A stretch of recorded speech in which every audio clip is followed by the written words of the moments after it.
I know. I'm late. I'm late. Let me just type everything. Let me just type everything. I gotta get everything ready.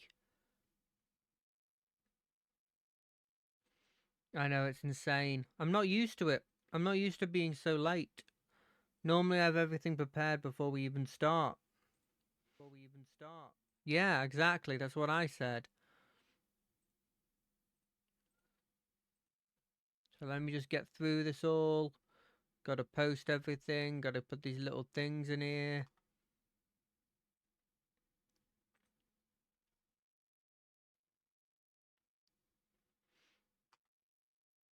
Let's get ourselves some music.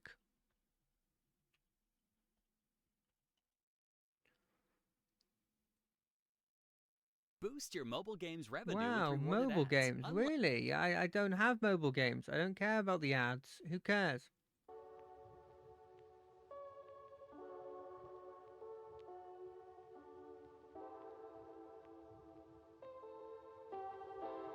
There. Cool. How's everybody doing?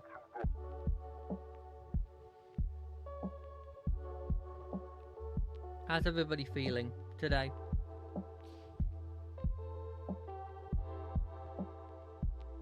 I'm feeling pretty chilled. It's, about 50-50 because, work started again, but that's not horrendous. It could be worse. So I got a cat that keeps demanding my attention. But yeah, I'm feeling pretty good. We did a decent amount last week. I mean, not actually that much more than usual, actually, the more I think about it, but I think we'll just get straight into the game and we'll talk about stuff when and how it happens, because I found that this game generally, it's pretty chill, and so you don't really need to go out of your way to think about what you're doing. So, let me give you a quick overview before we start. This game is a Vampire Survivor style game. I've heard them called Bullet Heavens as well. Whole leveling up secret, you level up, you get an item, that item improves you in some way. They got the same sort of things that most of them have with the upgrades. They use the combination of two different weapons, and then you'll get an upgrade that is normally the combination of those two, but more powerful. What I think is notably different is that they have, and you'll see it. I wanted to sort of put this in a tweet, but I thought it would be a bit deceptive. They've got a Slay the Spire sort of style branching path thing that you have, and then each of the sorts of skulls is a very, very small run of a bullet hell, and you get stronger and stronger as it goes on. Then you fight a boss at the end, and then you either go to a new world or you complete the game. They have all these different ranks, as you can see here. I'm on normal mode at the moment, but there is a bigger mode. You got your survivor mode here. I haven't actually played this because I quite like the Rogs mode. But this is just a generic sort of survivor kind of one where you survive as long as you can against constant waves. This one is you fight through multiple stages, and each of these different ranks corresponds to effectively, from what I can gather, is every rank the monsters get stronger, their monsters gain new abilities for some of them. For example, in F rank, there's nothing that shoots. I haven't seen anything that shoots. Whereas from E rank, later, you find stuff that is able to take shots at you. And the later it gets on, the more complicated the shots go.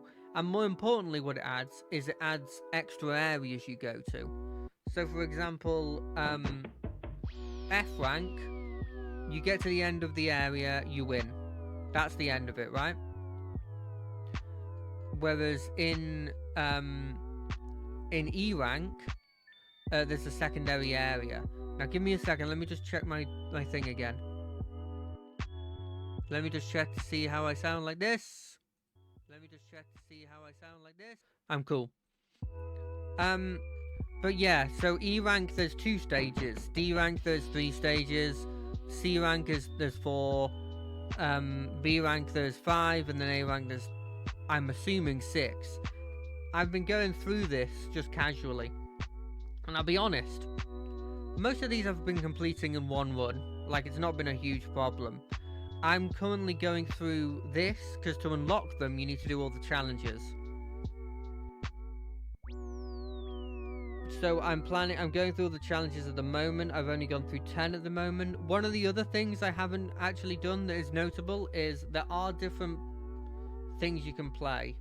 Duelist, Gunslinger, Shopkeep, Lagrog, RNG, Jesus, Summoner. I thought I got a Necromancer, but obviously I didn't. I'm not done any of those yet. In fact, my plan is just to go through everything as this guy. There's a couple of other things that are notable. There's an equipment sort of thing. I'm also not really looking at this much, but you have equipment, you can forge it into higher up stuff. And you can up them with soul stones. The soul stones is your sort of meta currency they use in the soul shop here to up stuff. There is a Twitch, I'm assuming, interaction. I'm not using that at the moment for 2 reasons. One, there's nobody actually here that would be able to do anything. And 2, I have no idea what it does, and I haven't set it up. There is also skins. I haven't gotten to these yet. I feel like I've done all my F rank challenges, but Snuffhead's Bane, Snuffhead's Favourite. What is hard mode? There it is. Okay. Do we want to do this, actually? It's an F rank Snuffhead's Bane. Sure. Let's do this. This is the one we'll do. It's not a great example of what this is, but it is one of the things. So you get to choose which area you go to. That is also a thing that unlocks the more you go through, the more they add these different areas in. And as you can see, it is a sort of Slay the Spire-esque kind of multiple branching choices stuff. I've kind of found that these things, they're not that useful. The Skull and Crossbones are not that useful. These bosses, I found them to be I normally try and get as much of them as I can, but the chests feel like they're the best for me. But I'll show this. My starting weapon, by the way, is a shuriken. There's talents you can get. I've only ever got the talent that means I start with a shuriken, but you can get other talents and passive abilities that help you. As you can see here, base defense is just your defense. I really like that you can hover over and just it gives you a description, because occasionally I have found where I'm like, does this react with this? Like, base defense piercing is you ignoring them, whereas I would see this as more like, I could see this being, oh, base defense piercing, oh, so is there like, is the ranged attacks potentially like piercing damage or something? Anyway.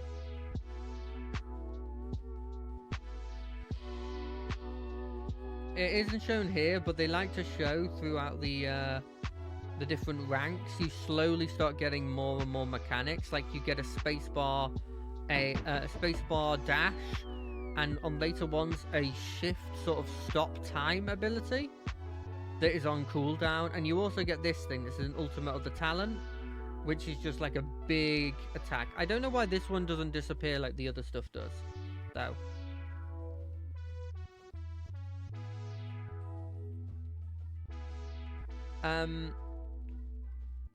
Seeing as we've sort of gone through what this whole thing is, I'll go through sort of what we did last week.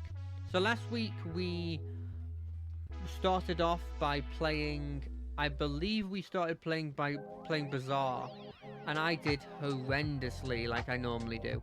Still, by the way, I'm not doing that good in that game. I have no idea what you're supposed to do, and I'm not going to be one of those people that complains about it being pay to win, because I watch a fair amount of people play the Bazaar that are like reliably getting ranked like 10 wins and stuff. And they've effectively said that although the practices, as I said before, I don't particularly like at all, and I will not be adding any money to that game unless those practices change. In terms of the actual items' impact on the game, it's negligible. Seemingly, that none of them has been powerful or like meta-defying builds. There's one that apparently is like relatively useful, but that's about it. Oh, by the way, this thing here, it's just a pet that you can get from playing the game. I think you get it from beating a certain boss once. You can pay your DLC to get a different pet, a cat or a dog. I didn't, because I didn't even know if I'd like this when I started, but the game's relatively cheap, especially with the sale that I think is still going on Steam. You can get this game for like less than 10 quid, if you're considering playing it. Anyway, back to the Bazaar. Sorry, I got off track. That game has so much potential. I really like the fact that it's an auto-battler. Well, kind of an auto-battler, but I'm not being pressured for time. There's a couple kind of auto-battling style games like that have come out, and I've always liked playing them. Because I'm a big auto-battler fan, even if I'm not particularly good at them. And so having a situation where I'm not potentially being rushed by the time, and I can sit there and go, ooh, what do I want to pick? Do I want to pick this? Do I want to pick that? And as you've seen with my gameplay, if you watched it, I'm normally not that slow when it comes to it, but having the option of that, I do find it coming up more often than not that I am using that option occasionally. So I was really, really happy about playing that game. It's just a shame about the controversy, and more so than the controversy, the attitude that came from the guy when he's brought up this fact that they're being a hypocrite and trying to come up with reasons why they're not hypocrites when they 100% are. It is pay to win objectively. Everyone doesn't get access to all the cards like they said they were gonna do.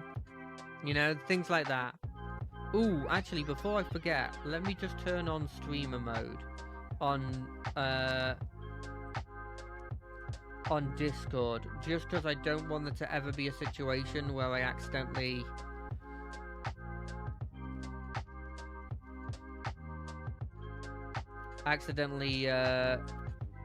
like dox my friends or anything, you know?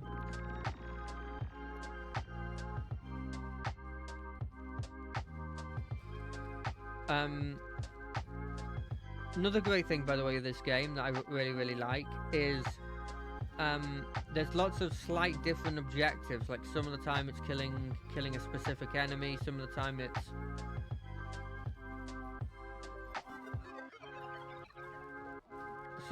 it's like surviving, some of the time it's a bit of both. I just find this, it has a very good like gameplay loop, I find. And I'm always a big fan of always knowing, oh, there's another challenge you can do, there's another thing you can do, and they always give you something more that you can do, that you can choose as your next objective.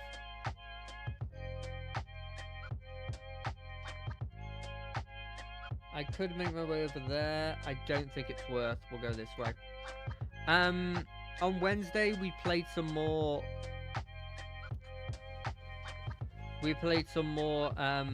Baldur's Gate, obviously. I don't know how to feel about it, because on one hand, we're making obvious progress, right? We saved the factory people, with, I think, like one casualty, which is effectively nothing.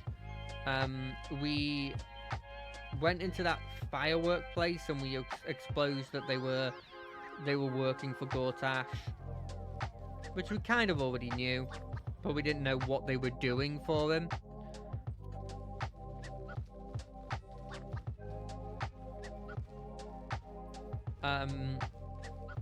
But I just don't really understand, and I've been racking my brains about it. it's obviously me killing that kid. Well, I say kid, that apprentice. I'm not even sure if it was a kid. My thinking is it was a kid, and the reason why I broke my oath is because I killed a kid, but the kid was attacking me. So it makes me wonder if maybe it would have been different if I had just let the other people kill and not Karlash. And that's what I think I'm going to try and do, is if we're fighting humanoid enemies, never making the final attack be Karlash. But on the flip side, we did get to meet that really awesome Welsh dude. I don't want to say Welsh because I'm not 100% sure. It's either Welsh or Scottish. And I know that's really bad seeing as I'm English and I'm really near them. But I'm pretty sure it's Scottish, but there's a part of me that's like, but was it Welsh? Were you completely wrong and it's Welsh?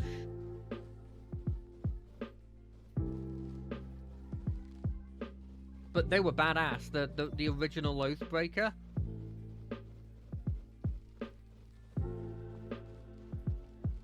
I loved meeting them, and I was talking about this with a friend.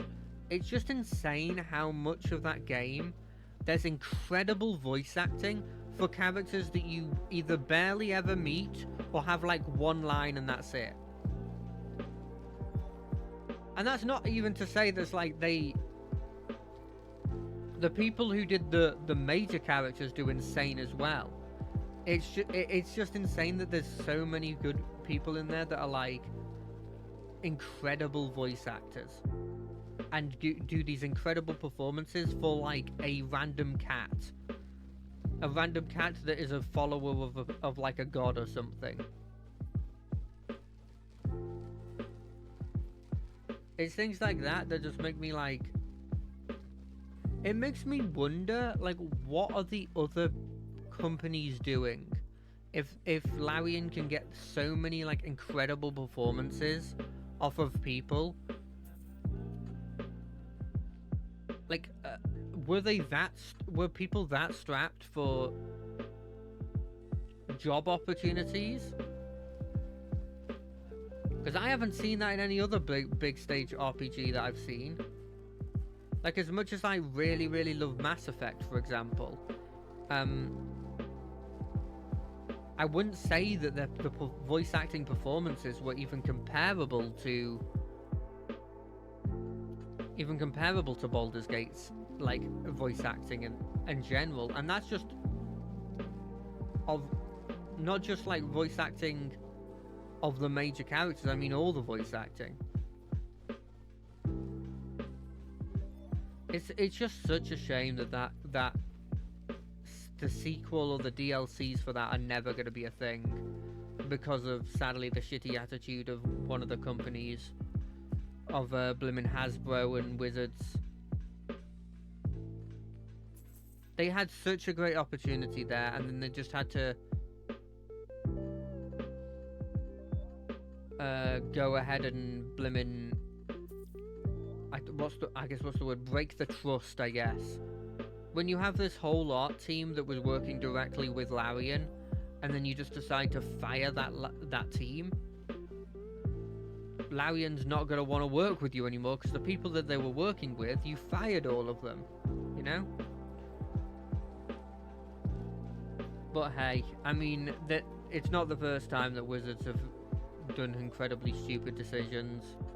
I frankly think that any company nowadays who tries to like subtly sneak in generative AI, now admittedly they did this once, and then the secondary time they according to them were not told that they had used the artist had not told them they used generative AI, and they have put something in place now. But I just think that anyone with a brain who's working for a company that is like the general populace forward, so like not a specialist on like big businesses or something, you should just stay away from generative AI, because as much as it could save you a lot of money in the long run, but in the short term, I guess, you'll lose people. you'll lose people's faith. At this point, it's such a hotbed topic that even if I was like, oh, well, it'll save me a lot of money, even if I was like a completely greedy, money grubbing, all I care about is money kind of person, I'm not going to take the risk that I can lose my reputation, which is one of these things it takes a lot to get back. Take Blizzard, for example. The vast majority of people with Blizzard will never know it as anything but the people that went. They will only know it as the company that went, you guys are phones, why are you booing? You got phones, right? That's all they'll remember. Because that small thing of trying to make a mobile game, look, it's made them a ton of money. It's still, it's in its like entirety, it's making them a metric ton of money. But it also has made them lose everyone's lost their faith in them. And it was the same with Overwatch until I think recently they're starting to slowly gain people's faith again. But I feel like that is only because they gained a rival that was actually like doing a lot of things better than they were doing at that moment. Which I hate that there has to be competition for that to happen, but it's just another one of those things where it's like you want there to always be competition. And it will. Thing is, it's shown a load. Even just staying to Blizzard stuff, when there was that huge surge of people playing Final Fantasy XIV around the time that Endwalker was coming out, this huge sort of like exodus from WoW because people were just sick of it. Shortly after that, about the time it would probably take to get the stuff in place after hearing about that whole stuff, you saw the difference in I don't know what the word would be. I guess attitude and like effort on WoW's like on the people that are working on WoW, because apparently the latest expansion is like head and shoulders better than any of their previous ones, and they've got a long-reaching story that's actually apparently quite interesting. They've got a major guy in to do the story writing and everything. They're going for, apparently, I mean, you'll take this with a grain of salt, apparently they are in the process, it's a multiple expansion process, of effectively getting to the end of the story. Which is insane to think when you think of how old WoW is. It's almost as old as I am. But it makes sense because the bones of the game itself, the sort of the bones of it are, no matter how much you improve them, they're still. I'm not gonna be able to get that seconds. I was so close. If I realised how close we were to the end, I would have used it earlier. But yeah, but the bones are so old at this point.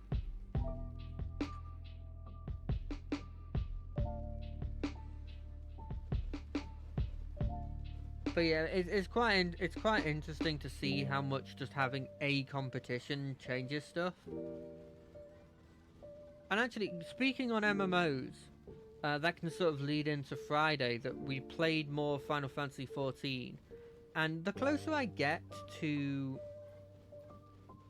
because I don't really get into the discourse around Final FF14. I'm not like in with any Twitters related to it. I'm not looking up any information about it. I don't watch any YouTubers that talk about it. So I've been completely ignorant to the general overview of what this expansion, other than I remember people saying that the main character that isn't you is very hit and miss, very like you either like her or you don't kind of person. But I've been playing through, and the closer and closer I get to having a look at those kinds of things, because the closer I get to the end, the more, I'm getting close to actually having a look and seeing what other people are saying, the more I'm like worried that I might be in the minority in saying that I'm really, really liking the expansion. Look, do I think it's incredible? No, it's not incredible. I feel like they could easily have done something a bit different to, I don't know, make us a bigger part in it for people. For me, I found it great. I'm fine having this secondary character. By the way, we unlocked. What does this do? I'm not going to be getting to those. We unlocked this, so we're going to be wearing that. Move speed minus 100%.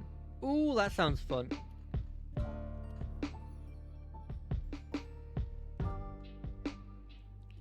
I find it quite fun. I think it's because more than ever, the stakes are not high. I think that's my biggest thing. What happens when I dash? Oh, I move! So what I'm sort of getting at when I say that is,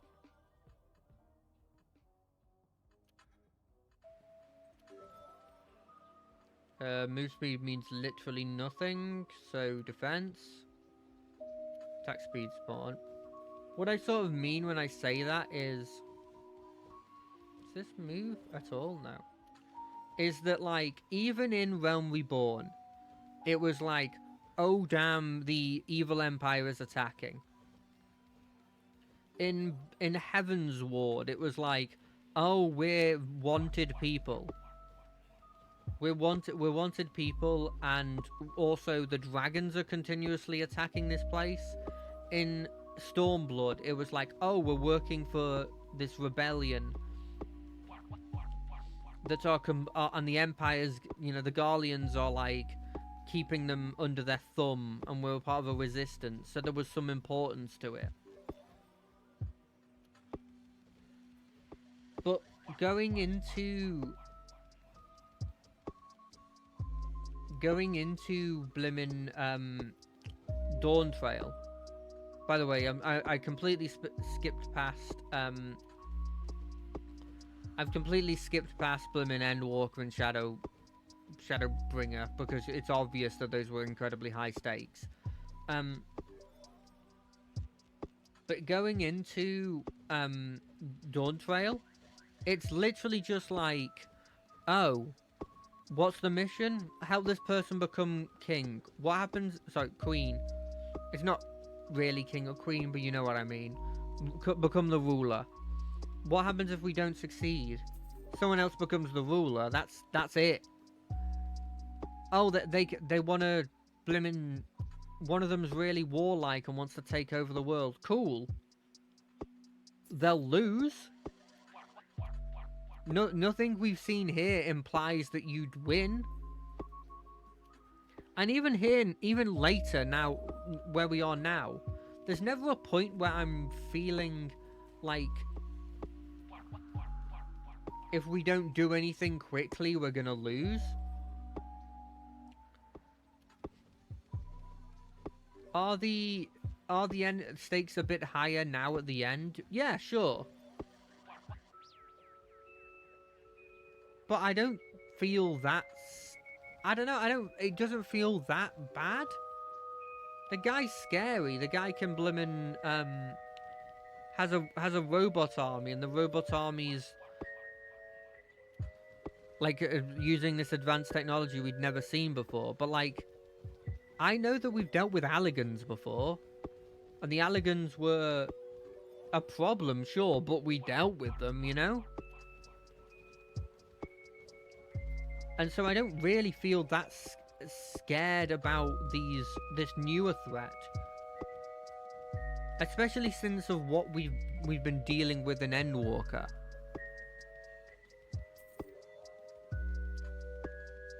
the Asians feel like they were still a bigger threat than this, you know? The embodiment of entropy feels like they're insanely more of an important threat than this thing. And because of that, I sort of have this... I'm just sitting here having a great time, really. And people talk about Wooklamat, and people talk about how they don't particularly like her because she just doesn't seem... I know she has a lot of dialogue and she's very Naruto-like, and I don't know. Maybe it's because I was very into Naruto when I was young. But I quite like them. They're a breath of fresh air to have just an objectively nice person in a group, and they're just a bunch of happy-go-lucky. Starts off obviously a bit arrogant or a bit like I'll do everything myself kind of feel. Very quickly realizes that they need their allies with them. And even little things like getting to a point where you effectively are able to, like, I don't know what the equivalent would be, but kind of call them friend, the Lamati. It's just such a cool little thing that's like, oh look, we've made a proper friend. And each of the individual cultures are so interesting, and you actually get to go into them a bit more.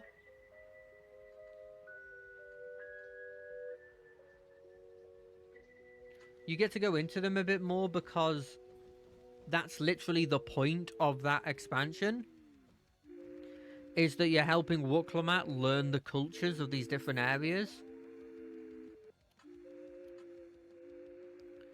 I don't know. I found it really, really, really fun. But then again, there's also a part of me that's like... There's a part of me that realizes that I have that problem of I always want to be a contrarian, right? I don't know why. It's always more appealing. Maybe because it makes me feel unique. But to go like, oh, everybody likes this?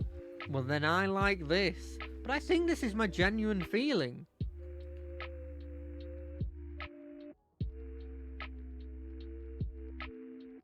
I think this is the one time I picked Turtle.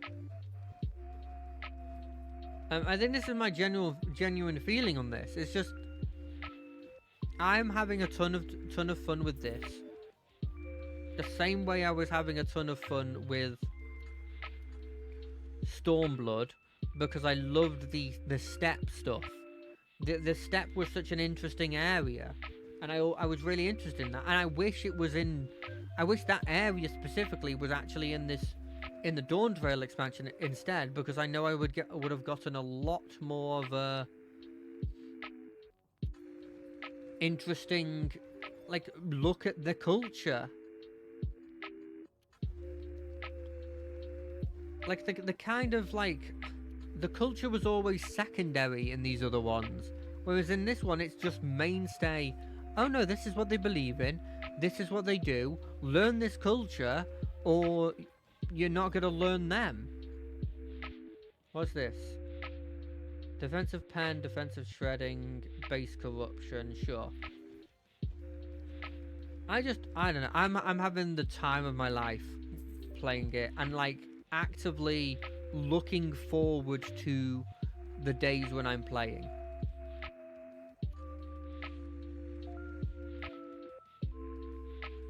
And it feels like, I'm not sure at the moment, so I could be wrong, but it feels like I'm going to be in the minority for saying that. And I hope I'm wrong. I really do hope I'm wrong. Because I hope that everybody's having as much fun with this as I'm having, you know?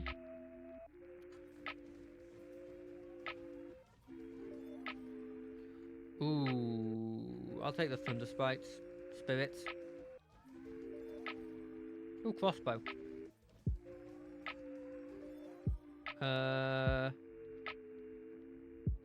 Up my crit chance. But yeah, I'm having a metric ton of fun with it. I think we've probably got 2, maybe 3 sessions left of the story. And I'm guessing, I'm starting to come up with ideas of what's actually happening. A lot of them are, I don't particularly think that the Queen is as good as they seem to portray her as. Because she seems, I've got a feeling like, to protect her citizens, she's completely fine with the taking of their memories. I think it's just going to be a different kind of oppression with her.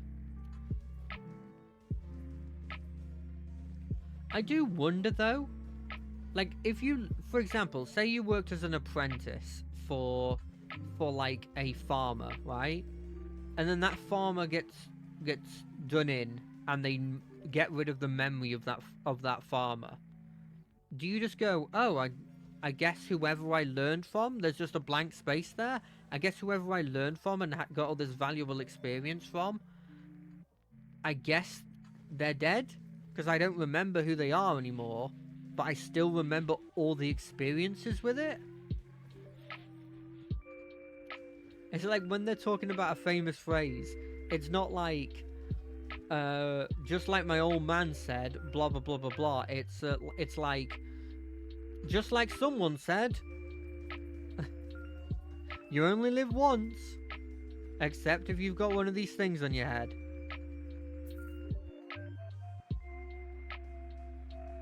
And I was thinking about this the other day. I was thinking about how I was very surprised that in only 30 years, they had all adopted this sort of thing on their head that effectively gets rid of memories, but also means you're immune to just, you know, randomly dying to a monster. I thought they would take longer for the general populace to adopt that. And then I thought back and was like, 30 years ago, mobile phones weren't really a thing.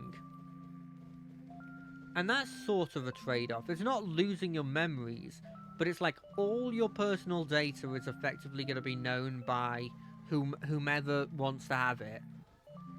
But you get easy communication. And I'm like, okay, I can sort of see why in 30 years it could be adopted to the point where it's normal. Like, people assume that everybody has them.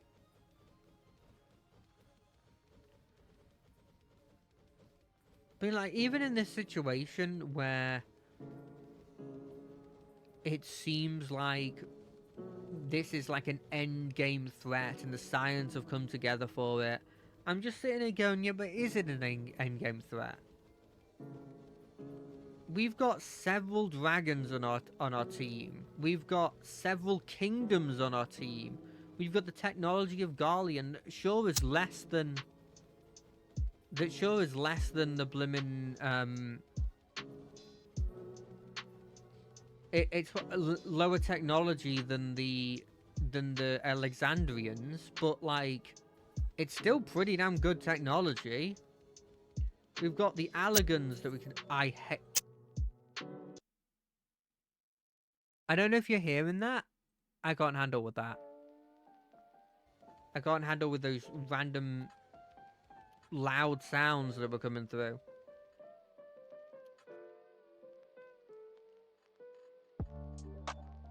I'll take the extra health. I really want damage, realistically.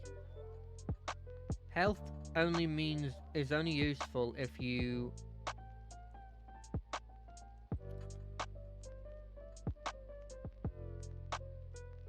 Health is only useful if you can run away. And the problem is I can't run away at the moment.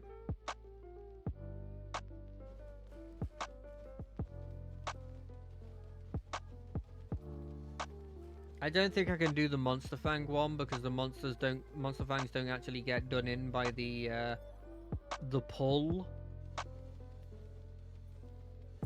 But no, I've been having a ton of fun with Final Fantasy XIV. Other notable things that I've done over the weekend, on Saturday I played some Pathfinder. We're going through the I guess, the beginning adventure. We finished the beginner box, and then there's like another...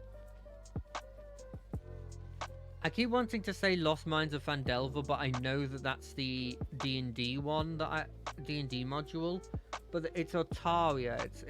It's like it's like a mega dungeony beginner's adventure kind of thing. But we've gone into that. We've been blasting... well, I don't say blasting through. The combats we've been dealing with, because we're a level higher, because we did the beginner's box, we've not really had a problem with them. But I forgot how much fun I have just sort of relaxing and just playing a TTRPG game with my buds. Obviously, I'm also playing in the Dark Heresy one, but there is a different feel to one that is not being shown to everybody else. Don't get me wrong, I'm having a metric ton of fun in the Dark Heresy one as well, but there is a different feel to playing one that you know is only for your group, and you can sort of say whatever you want, not have to worry about, oh no, am I going to say something that is bad to say on somebody else's channel, you know? Or that will get me blimming cancelled. Obviously, I'm not at that point yet, but I'm still at the point where I'm like, I don't want people who are watching to feel like offended by something I've done. And it might sound weird, but like, it is something that goes through my head that doesn't go through my head when I'm playing, when I'm obviously playing in a situation where not only the people there can hear me, because I know generally, even though in the Pathfinder game I'm playing at the moment, I'm playing with somebody I only met from Pathfinder, and I've only known them for like a couple months, and only through Pathfinder do we talk. I at least generally know where they're at in terms of like what things they're comfortable talking about and stuff, you know? So yeah, it's generally been really, really fun to just get into it and just sort of like, yeah, so go around. I don't, if I'm being completely honest, my character doesn't do a metric ton of stuff. He is a basic fighter. He has a shield, and he's effectively trying to be the tank of the group. And he just sits there with his shield up, taking the hits, you know?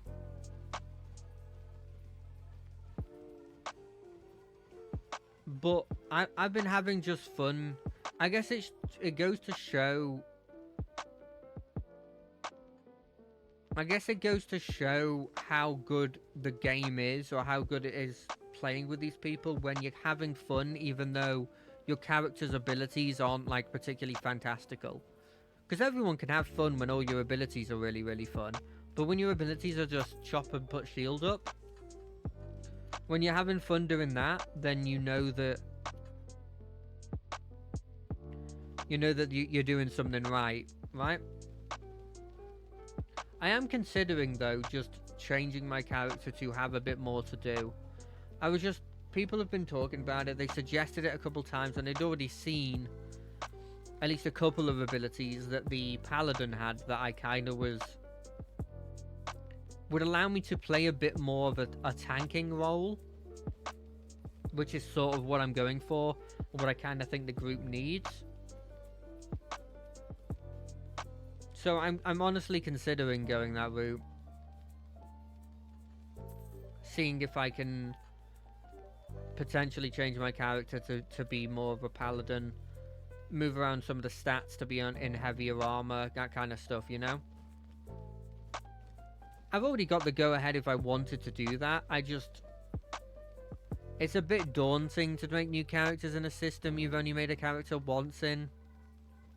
And I always have this kind of aversion to changing anything about my character at a base, just because I don't want to go through this sort of like constant snowballing of like makes character because he really likes a concept, plays character, thinks up new character, makes new character, plays new character, repeat, you know? because that's what I feel like I'll get into, because there's a lot of interesting ideas and classes you can make in Pathfinder.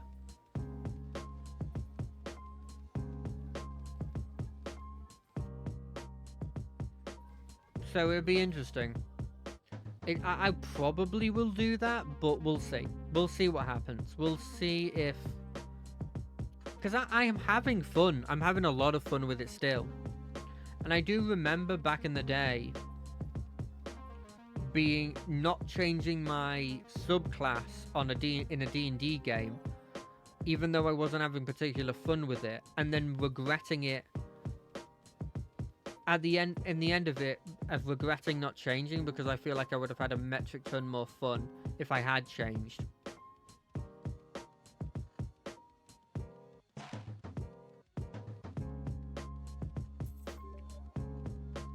So we'll see. We'll see what happens with that. But yeah, I've been having a metric ton with both the TTRPGs. Obviously, I talked about the game I'm playing off stream, but speaking on the actual one that I'm playing on stream, the Dark Heresy one, it is so much fun playing that. The idea, just even now, like the thing that stays with me when it comes to TTRPGs are the running jokes, and there's already a running joke going where it's like, my character is like a demon slayer, but is absolutely terrified of them, just because I keep one-shotting them. God, I didn't realize how annoying this would be. Why is my corruption going up? Is it because I'm standing still? Does corruption go up if you're standing still?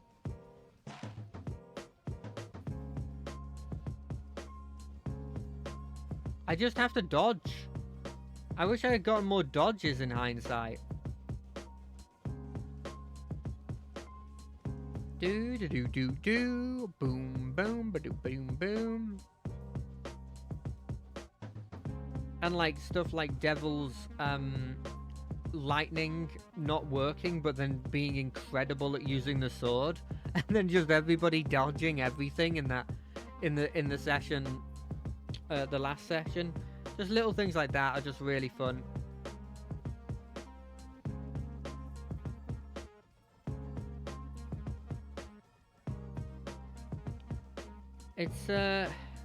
It is surprising. I'm looking forward to getting back into sort of the swing of TTRPGs, because I had a bit of time where I kind of wasn't really in.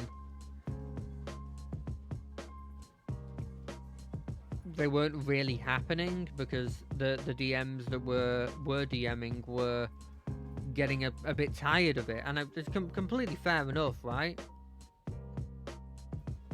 All that work has got to be tiring to do. But it was sad that they weren't happening. Hey look, that's the edge of where my blimmin' thing goes. What the?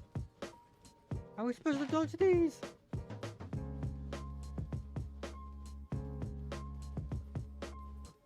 Okay, we did it. We barely did it. We tanked our way through.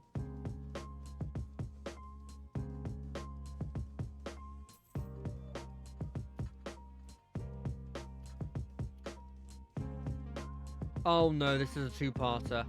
Oh god, I forgot about that.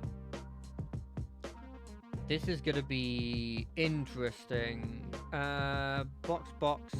Hit that one, hit that box. Hit that shop. Yeah, cool, that's how we're going. But yeah, I don't know, it's been really fun. I'm sort of hitting the situation where I'm just really happy to just be playing and stuff and everything. Meeting new people has always been like daunting but interesting, and at both of the games I'm in at the moment, I'm with people that I've either like talked to a handful of times before or had never talked to before. The Pathfinder one specifically is really fun because it's everyone except for one person going into it with kind of the mindset of like, we've never done one of these before. We're complete beginners. Let's try and figure out what we're doing. And I always like that. And also, generally, I'm a big fan of... I like exploration, but I kind of want... I'm also a big fan, and they're very rarely done, but ones where you have a home base, and that home base is influenced by what you do. Now, it kind of feels like that's what Atari's going to become, to a certain extent.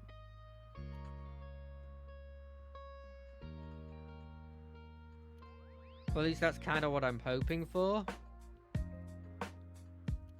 By the way, getting that shield for 6 seconds after getting hit is kind of like insanely good for us.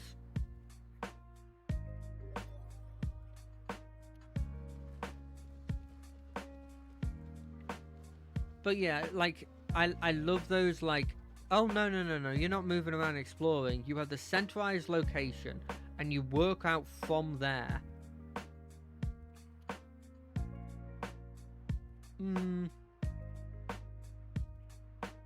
I just get a load of gold.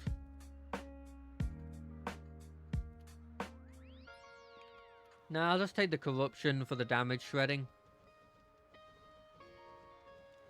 But yeah, it's really interesting when you have that, because you can sort of see how your influence has an effect on stuff, and so I'm hoping it'll stay like that. Plus, I'm always gonna lean towards fantasy stuff because I'm always more of a fantasy person than I am a sci-fi person.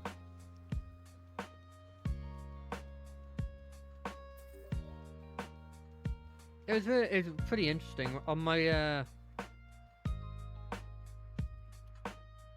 at my work today, I was watching this sort of, I guess, I don't know what you call it, like, I guess, interview with Matt Mercer about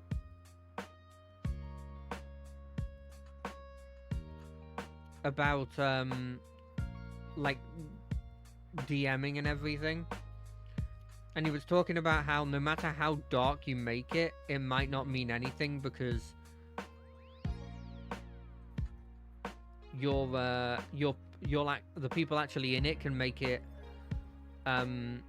however dark they want it to be, because they can just go, nah, we're actually going to be happy-go-lucky in this world and stuff. No matter how dark you try and make it, it's the actual people there that will dictate how dark it actually becomes.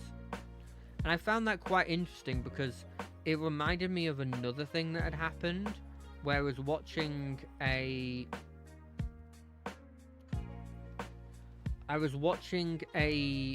dark and gritty sort of pirate show, a pirate sort of TTRPG thing. I forget what the system was, and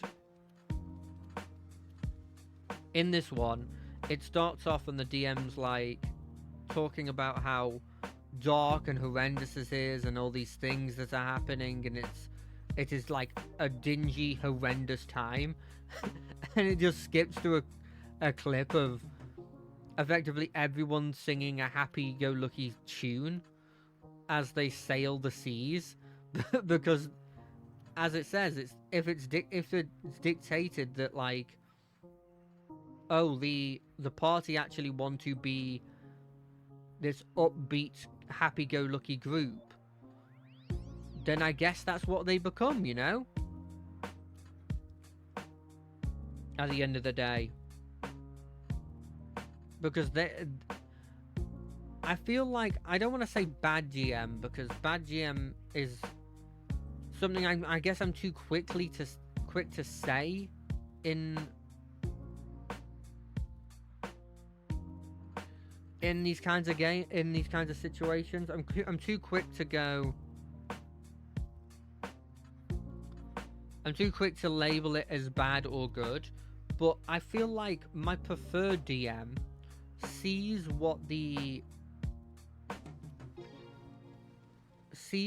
general feel of the party is and builds their world and their encounters with that in mind. So if he sees that the group are very sort of into the idea of, oh, we'll help these people, oh, we'll do this, well, we'll be the heroes kind of thing, then very, very quickly it's like, I guess we're going for a hero kind of adventure. The sort of, I don't want to use the word generic because it has bad context in these situations, but generic sort of, we're the sort of hero kind of group, you know, the generic fantasy hero group, because that's what they want. And if that's what they want, then that's what you go towards. And I know that kind of idea of like, well, no, it's my game and I didn't want to do that is completely fair to say. Honestly, let me put a light on. There. It's fair to say. I don't know. It's just... It feels like it will just make an overall better situation for more people. If you sort of work with that idea in tow, you know? But as I've never been a DM, so maybe my ideas are like blissfully ignorant in some capacity, or miss out on something incredibly obvious that I'm not seeing, you know. When you're lower than 3, use talents. Use talents to charge and no. Because, as I said, I ain't the sharpest tool in the shed, as I've said many times, and a lot of the time I just sort of say what's in my head, and I don't actually think things through.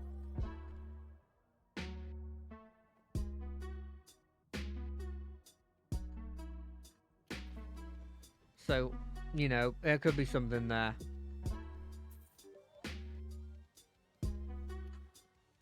I don't think I should have taken double-edged sword there.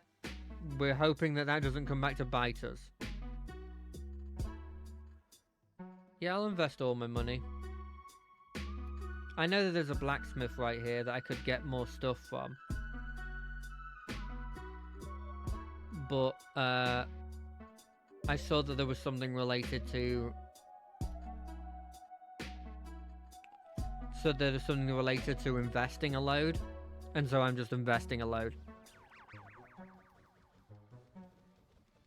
Okay, we're just going to keep moving. We're just going to keep moving.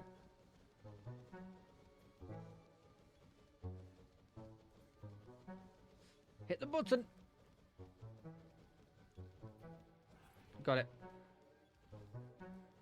We're going to stay on this edge. I think we're going to make our way down to that one down here first. If you can see my little thing here.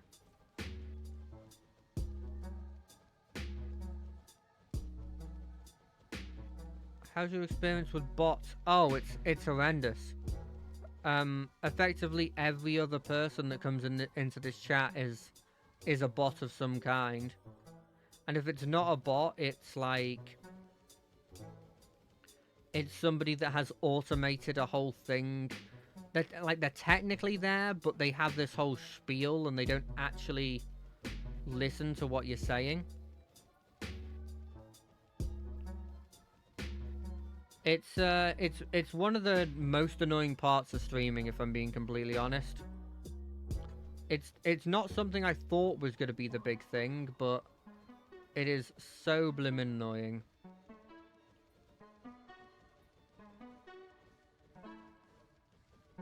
I think the worst part of it is it makes you suspicious of everybody in the... It makes you suspicious of everyone that joins the call. So if somebody comes into it and goes, hey, you're doing a great stream here, you're doing really well. Instantly I'm like, oh, well, they're just trying to butter me up so that I'll buy an overlay or something. Or like an emote. And the thing is, blanketly, I don't want to buy anything. I don't have... This is just a hobby, and like, unless I'm making money from it, which we're nowhere near, I'm not going to be spending anything on it. other than making the quality of like my stream better, you know?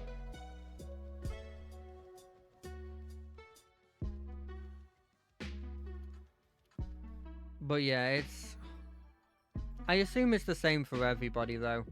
I assume it's just a part of being a relative, you know, a small streamer.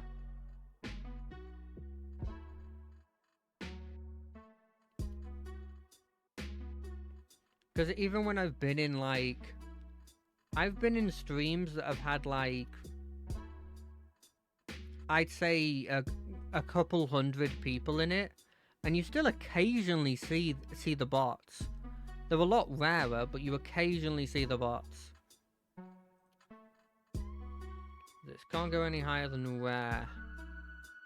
That should be fine.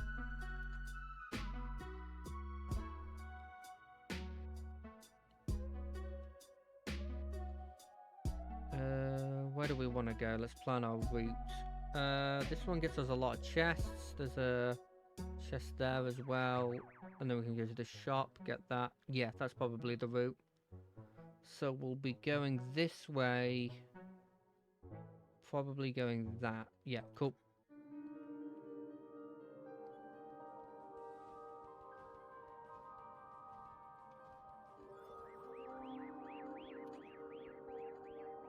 I never really pick this. I don't rate it. Do I pick it now, though, just for an extra weapon? You know what? Let's pick it.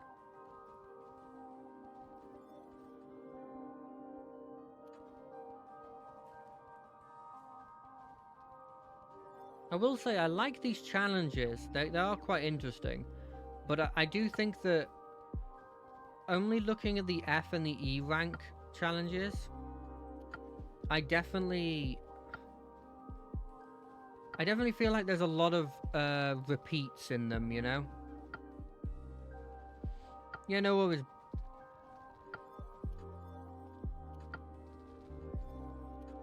There's a lot of repeats. A heck of a lot of repeats.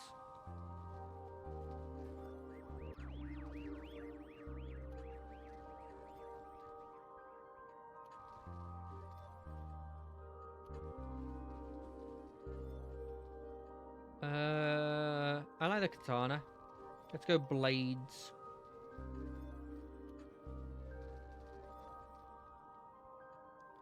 This is what happens when you have all the upgrades that come from upgrading stuff in the soul shop. So, by the way, looking at this, don't assume that A, the game is easy, or B, the game is, that I'm incredible. It's none of those things, by the way. What the actual thing is that the game we're playing at the moment is an E rank challenge, and I've done up to B rank, which means that like the upgrades, the meta upgrades in the backline that increase your like power by a bit, your defense by a bit, your attack speed by a bit, your XP gain by a bit, you know, all these little added percentage bonuses have added up to the point where this is just a cakewalk because of that, you know?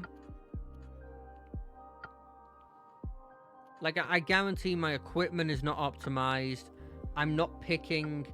I refuse to pick anything that lowers how many projectiles I have, because I like how many projectiles I have. That probably is the wrong decision. I tell you what, let's just banish that, because I'm never picking that. But, like, I'm sure that there is a way you go in this that is a lot more optimized than what I'm doing. And there is a hard mode. I'm on normal mode at the moment. And as I said before, I'm doing the lower rank quests after hitting that block point of A rank where it said that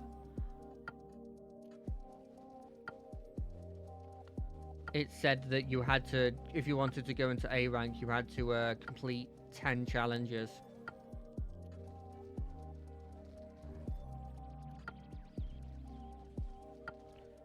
You know what I would be interested to learn about about this game is that whether the higher level enemies have resistances to crit. The reason I say that is because very easily in this game I have gotten to more than 100% crit chance. And I wonder if the reason I can get so high is because it's like... I don't know if any of you have played Path of Exile before. But in that game, I'm horrendous at it for one. I've never completed a Path of Exile game. But a secondary part of it is that you'll have like resistances, right? But then there'll be areas you go into that inherently are like, even if you've got resistances, we make it so all resistances you have are down by like 50% or something stupid like that. Or it'll be like, this monster is has like a thing in it which, even though you have like 50% fire resistance, he like has 50% fire piercing, and so you have 0% fire resistance to him. And that's my thinking, that must be at least in the higher level monsters, because you can get to 100% crit chance very easily. But then on the flip side, maybe that's a build. Maybe you focus heavily into crit chance, not necessarily into damage, but you're inherently getting damage because every attack you're doing is critting. I could see that being a thing.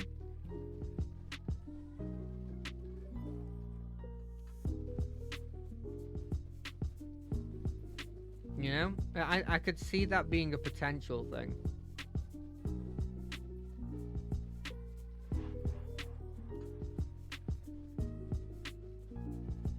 God, sorry to circle back to this, but the comments that were put have just sparked something in my mind of like, one of the reasons, and I bring this up every time a bot's in here, so I'm sure people who've watched me know this obviously, but the reason why I don't give out my Discord is specifically because I was, in my opinion, naive and frankly stupid of giving it out to... It wasn't a bot. It was somebody that is like an artist of some kind that wanted to like show me some great stuff about overlays and stuff, and me being stupid and I don't know, there's a part of me that thinks maybe I was leading them on by even saying, sure, I'll have a look at your stuff, because I never intended to buy anything. But I showed them my Discord, they showed me a bunch of their stuff, and I was like, I'm not interested at the moment. And that was apparently the wrong thing to do, because since then, well, until I blocked them, they were quite persistent to the point of it being uncomfortable for me. Let's just say it like that.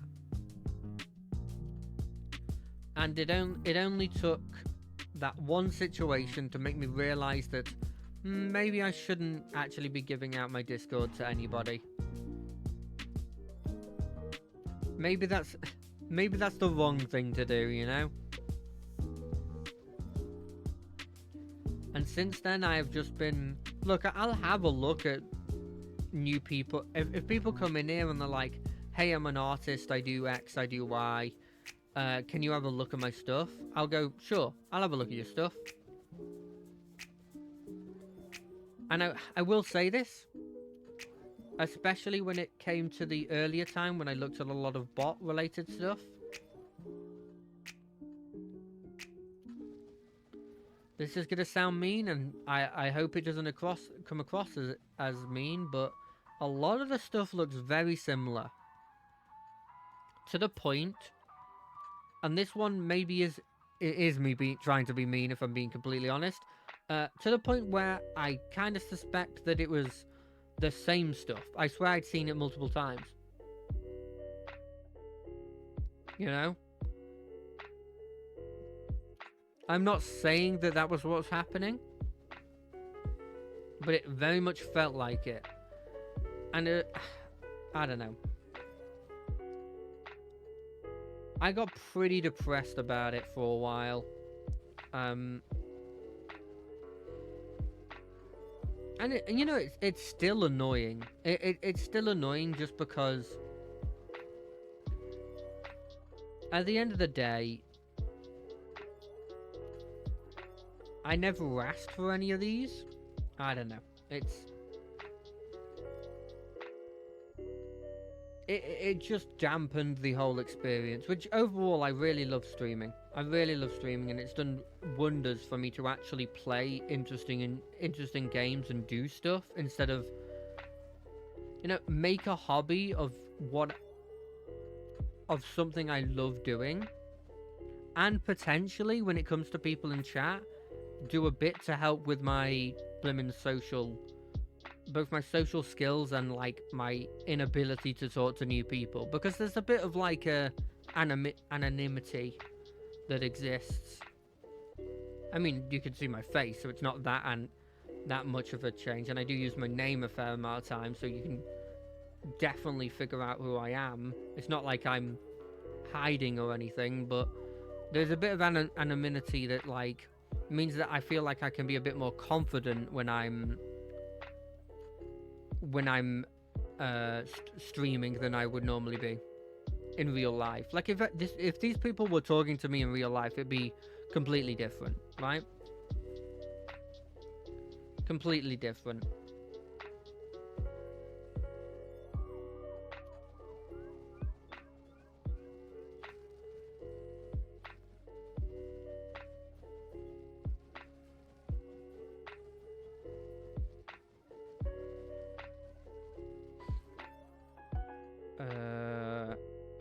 When all there's let me try that again. When there's all this information on these things, I never know if they're good, but I don't like losing attack speed. I think this is the biggest thing I have a problem with when it comes to these sort of games, is that, especially with like, the thing I'm thinking of is like Brotato. I played that a couple times on stream and a couple times off stream, and the biggest thing I have in terms of problems with it, not problems with the game itself, but problems with my ability to play it well, is I look at all these ups and downs that it's like, oh, you up this, but this goes down, and I have absolutely no idea whether it's worth it. It's probably another reason why I'm not very good at Path of Exile. It's got a very similar thing in it where it's like, oh, this thing, you'll lose out on health, but you'll gain this and this. And it starts off being relatively simple, but the longer it goes on, the more stuff that's there, the more stuff you need and everything.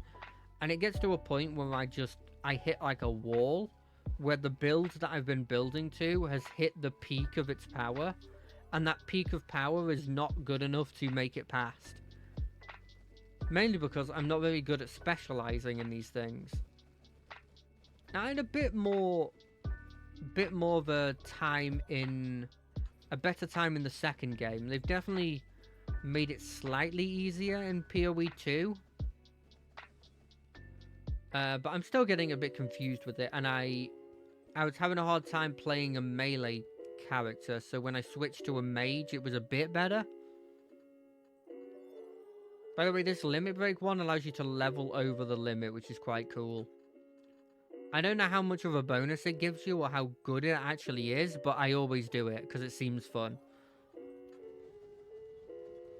Well, being able to move feels like such a luxury since the last one.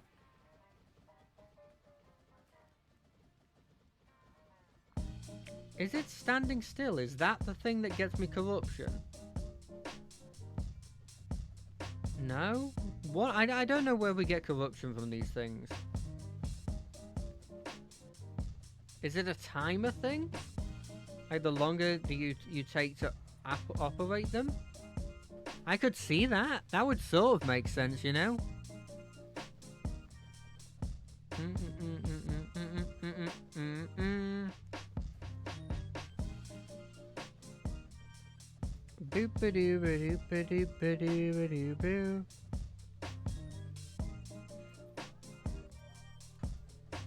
God, the spiked shield is like my go-to.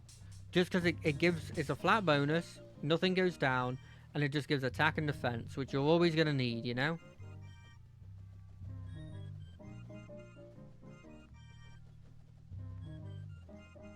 You're always going to need those two.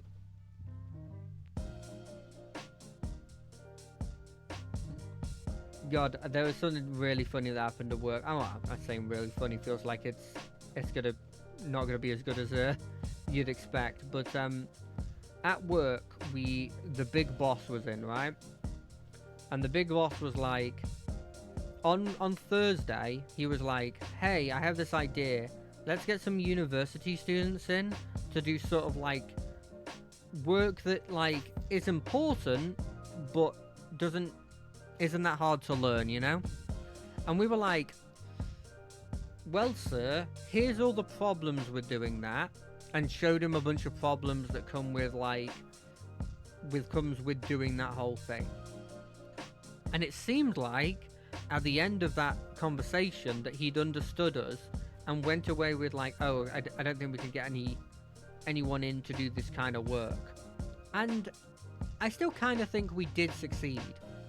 But he came in today and was like, well, he rang in today and was just like, "Get a computer set up. We're going to get people coming in on Thursday, Friday to get them ready to work from home on just as university students on this specific part of the job." I'm not going into specifics because I don't want to talk about what my job is. In like absolute specifics, right? Makes sense. Anyway, I think we kind of the reason why I say we kind of succeeded is because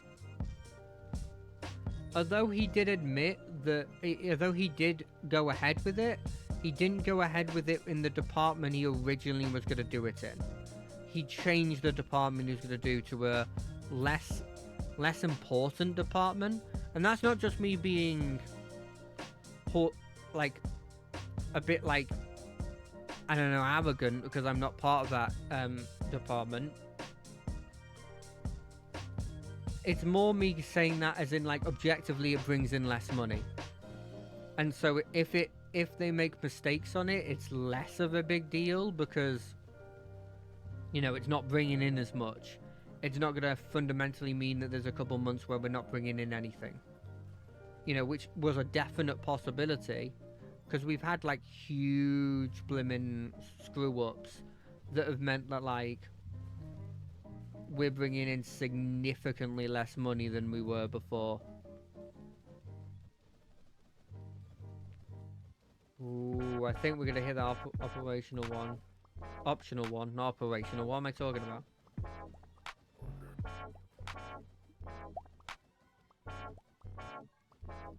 This lo-fi this lo-fi playlist that I'm playing at the moment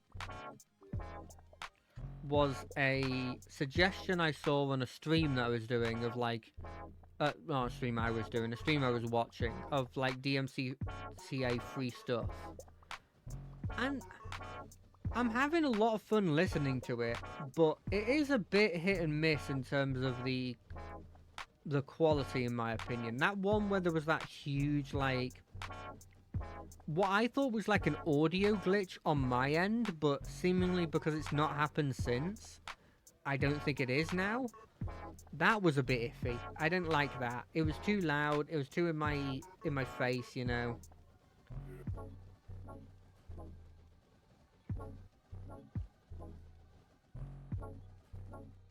This pike actually feels like it's getting some use this time around. Maybe it's not as bad as I initially thought it was, you know? Bow, bow, bow.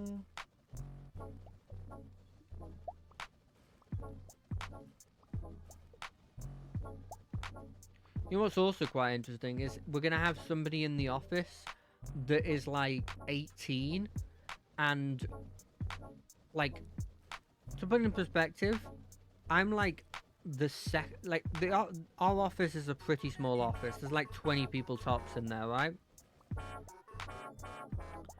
And I'm like the youngest, or like joint youngest.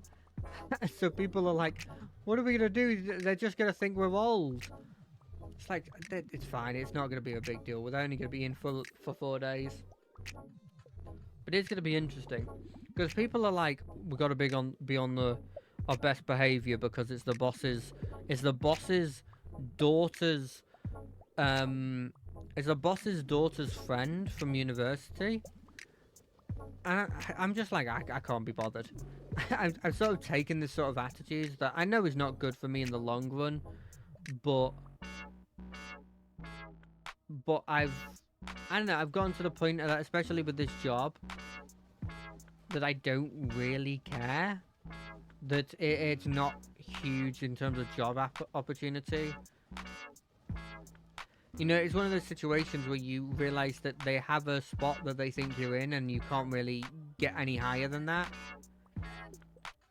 And obviously, anyone in the right mind would go, okay, you should decide to, you should look for other jobs. And it's like, yeah, it's easier said than done, though. The reason why I say it's easier said than done is because like, at the end of the day, you know, it's scary, for one, to start a new job. It's even scarier to go into job interviews. Add in the fact that although the job, like, is definitely restricting for me, it's also a job that, hold on a second, let me just do something. It's obviously a job where I know everything. It's a standard. You know how I've talked about many times where I'm really not good at dealing with change in any capacity. I'm very much an order person, you know. It's like, keep a schedule, stick to it. Any changes to that are kind of scary, and obviously it's something I'm trying to work on, but it's really hard to break that sort of, like, I guess, break the chains of, like, oh, everything is exactly what I know it to be, and there's no problems here, you know. Damage piercing multiplier down. Reroll. Take impenetrable. It's really hard to break that and go for places. It also doesn't help that when it comes to jobs, a lot of them have that added thing of saying that you need to be, like, decent at interpersonal skills. And I do not feel that I'm good at interpersonal skills, you know? And that always makes me think, ooh, maybe I shouldn't go with this. But I don't know, I've been looking at stuff, just in case. No, I don't want a curse boat. Curse boat? Curse belt. You may be wondering why every time I get like, I win an area, I leave one thing and don't take it. The reasoning behind that is, I'm doing an E rank challenge, and the equipment I'm gonna get here is never gonna be comparable to. It's never gonna be comparable to. Hold on a second. Let me move a bit closer. Move a bit closer. It's never going to be comparable to the stuff I already have, because just item level is never going to be. It's like if I was, like, in a in like a level 1 area, but I'm level 55 or something in some sort of RPG. You're going to be getting basic sword from enemies. You're going to get, like, copper sword. It's not going to be comparable to the stuff you have at the moment. Free reroll? A free reroll is always nice. Means I never run out of them.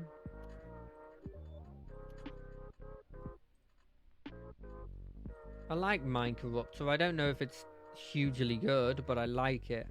I also like more enemies because I always base myself. I always make myself really, really. I always increase projectiles, right? And so having more enemies is great because I'm not going to be as strong as somebody who focused heavily into just having strong attacks instead of having loads. God, recently I've been getting this twitch in my eye, and it's by far the most annoying thing I've had to deal with in a while. Because it's just, you know, it's not pain. It's not like, it's not even really discomfort, but it's just always there. And it's just like, it constantly is reminding you of that, and it's just, it's never good. I'm beginning to think that maybe the elite encounters are straight up not worth it. Because it doesn't seem like they gain me anything extra.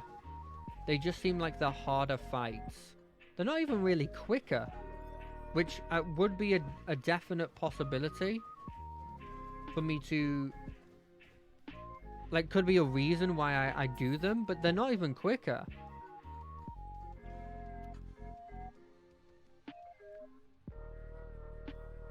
Oh god, I thought that one was also one we'd have to fight. Glass sword. I won't take glass sword today. Like, have a look at that. That's item rank 11. Then if we have a look at my equipment, 74. You know, this thing's like 100 and something, I think. Yeah, 111. 114. And by the way, this isn't one of those situations where it's like... I'm like incredibly endgame in this game. I'm not. I've played a couple hours of this game. And it may look like, oh, you've gone through all those ranks. Yes, but each of those, except for like one of them, was just me doing one round. Oh, by the way, if you can't deal with like flashing lights and camera shakes and stuff, there are stuff in the settings that help with that they mention immediately off rip, which I really liked. So if you're in a situation where you'd love to play this game, but you realize that as with all these like flashing lights, maybe you got epilepsy. If that's true, you probably shouldn't be watching this, but or if you like just can't really deal with a lot of flashing stuff on your screen, it just worsens your experience or something. There are options to take all of this stuff off to make it actually usable for people like that, which I really appreciate them having in this, which is because I feel like these kinds of games would not advertise it, you know? Like, I think they'd all have it, because I refuse to believe that games nowadays wouldn't have things in place for flashing lights and, you know, I'm never picking this either, am I? For like flashing lights and epileptic warnings and stuff. But I don't feel like, other than that really quick thing that'll appear on the screen where it's like, blimmin', it's like, this contains flashing images. Please do not watch this as blah blah blah blah blah as epileptic or whatever. They never really advertise it, so I appreciate them advertising it for this game. But seriously, if you're having even remotely, if you look at this and you're like, even remotely interested in it, if the sale's still going on, it's only 10 quid. You're definitely gonna get more than 10 hours of interesting gameplay out of this. If worse comes to worse and you don't like it, all you've done is spent 10 quid, which, I mean, depending on the situation you're in, maybe that is a lot, but compared to some other games, compared to like giving, I don't know, like Avowed a try, or like any of the Call of Duty games, you'd be spending a blooming metric ton of money that, you know, you don't have to spend when it comes to this one.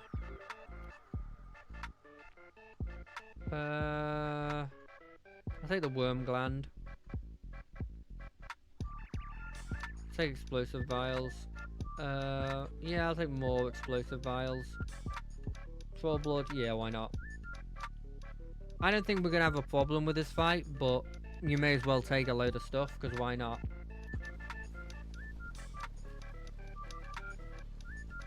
Maybe there's a special bit to this challenge that I don't know about. I don't think there is, by the way. But yeah, highly recommend giving this game a go. I play a fair amount of bullet hell kind of games, but simultaneously I play a lot, but also don't really play a lot. My go-tos are like Disfigure, obviously the original Vampire Survivor, and then I've branched out into stuff like Brotato and 30 minutes until dawn or whatever it's called. And I've played the Deep Rock one, but other than like Disfigure and Vampire Survivors, there's none that have like properly grabbed me, and this one's doing a good job, at least for now. Obviously at the moment it has the novelty of being new, because I only bought this over the weekend, but I could see myself playing this game while watching videos and stuff in the background for a while, frankly. I'm kind of interested to see if I can bump up the difficulty to a point where it actually becomes a bit of a challenge. Because I will say one of the biggest problems I'm hitting is that these things seem like stupidly easy. Just checking to see if we unlocked anything. Heroic drop chance, yes please. I think that's all free. I don't have enough for this, sadly.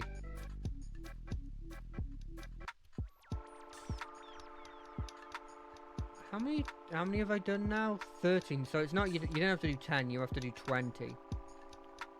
Which I think is literally all of them, if I had to guess.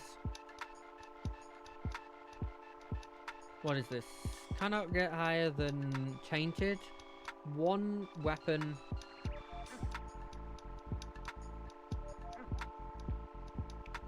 XP gains up. Stats are up. Equipment quality's up. Okay.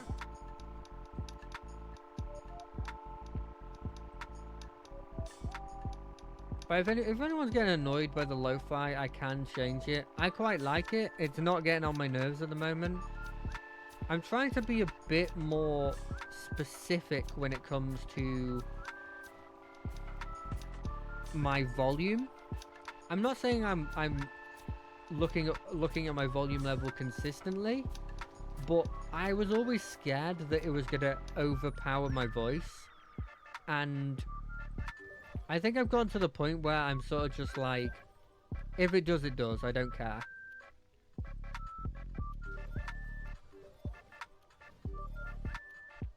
This is gonna keep happening because our XP is up and we're getting green currency when we're normally supposed to be on blue at the moment.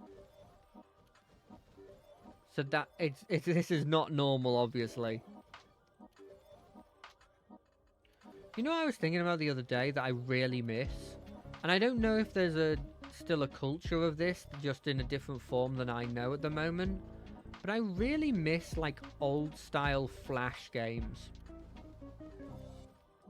Back in the day of, like, Congregate's, like, heyday and Newgrounds' heyday, where there were so many just, like, random people that have just decided that, like, we're going to make a Flash game, and some of them were like incredibly good.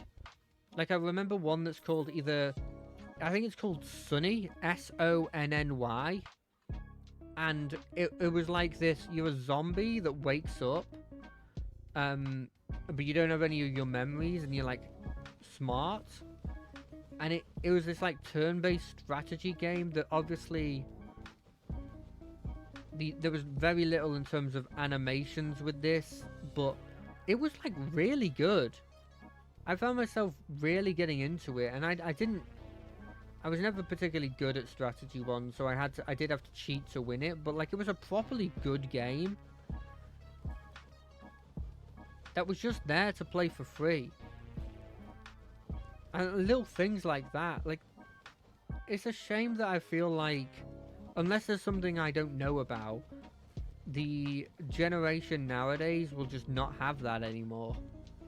Because a lot of my time in like early high school, a bit of late primary school actually, was playing these Flash games.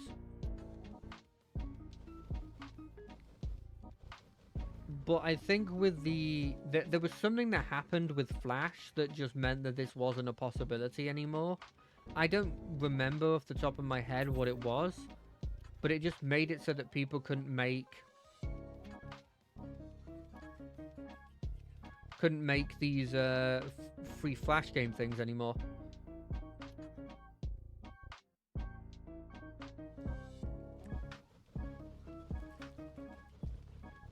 Just a real shame, because like there's a couple of like incredible games that came out of that. For example, Castle Crashers.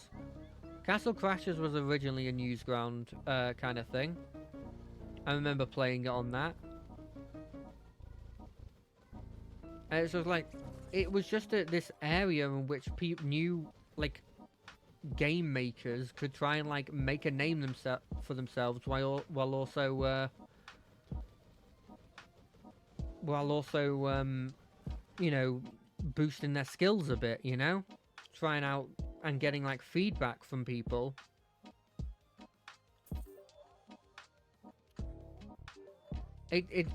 Also, another notable thing that came from that is I feel like Flash games were the reason behind the sort of popularity of idle games back in the day, especially when Cookie Clicker became a big thing. Like a lot of idle games came from Flash, from like Newsground and all that.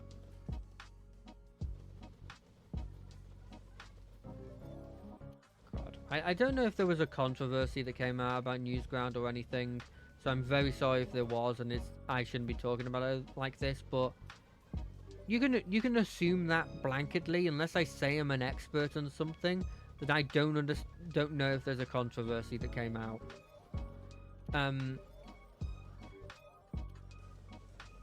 But I do miss the Newgrounds heyday. There's so much stuff that came of it, and it was so much fun as a concept. And of course, playing it secretly at school was also a big part of it. And I'm sure there's nostalgia goggles are definitely on for me when it comes to that. Like I'm sure in actuality there was some parts of it that weren't good, and obviously the vast majority of games were either like very badly designed or just very bad games in general. And it wasn't just games. They did have a fair amount of like it was kind of a video sharing area as well. Not to the level of obviously like YouTube or anything, but there was a continued like a decent amount of like popular series that came of it. I'm not 100% sure, but I think like Friday Night Funkin' came from that, if you've ever played Friday Night Funkin'.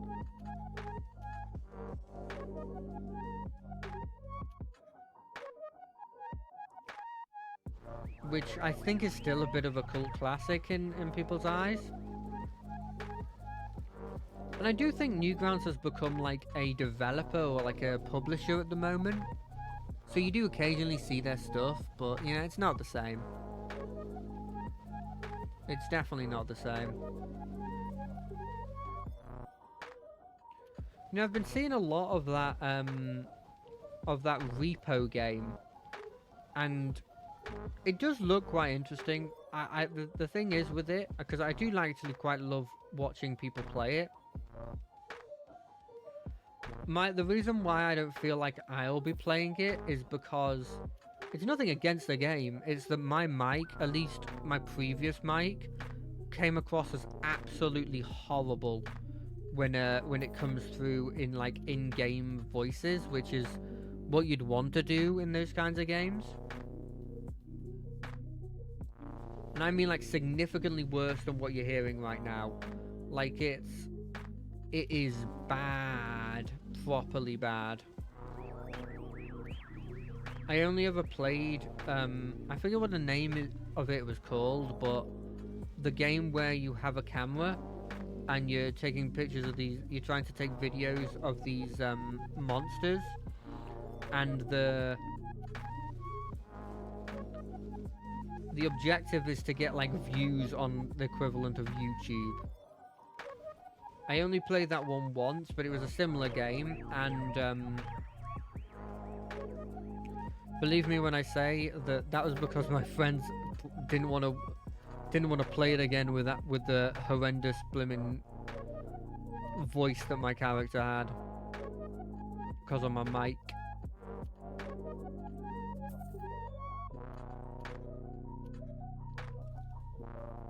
But it is very, very fun to watch. If you have like any YouTubers or Twitch streamers that you watch that have played it, I would definitely watch their thing.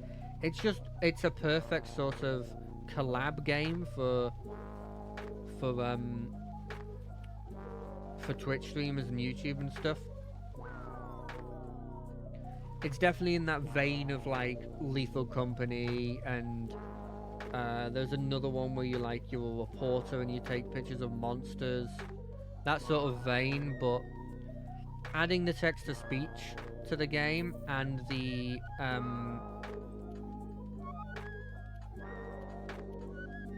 adding text-to-speech and these like cute little robots to it, like elevate the game to a whole other standard. Oh good, there's a shop this way as well.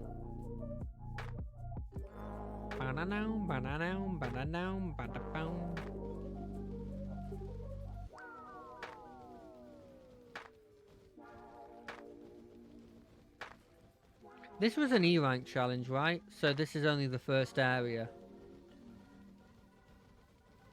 But you can see, I will say this, one of the useful things about this one as well is you can, between each of these things, you can save and quit. Which is very good because you can see, I've done about 4 challenges, right? This is about the 4th challenge. And 2 of those were F ranks. And so there was only 1 boss you had to deal with. And 2 of them were E ranks where there's 2 bosses to deal with. And we're already like, probably by the end of this challenge, we'll have hit the 2-hour mark. So you can see why the save and quit option for this game is very useful, because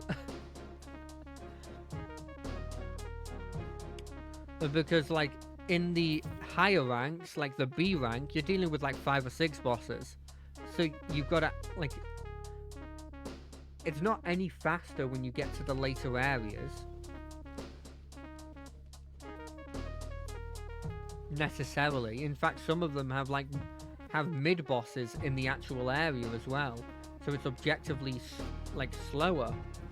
So you could see how like maybe the B rank sort of runs could end up being like a 2-hour thing. Maybe more likely an hour, but still. Because some of the areas are physically shorter, like there's less areas you have to go to. God, could you imagine if we did this with like a very slow moving weapon?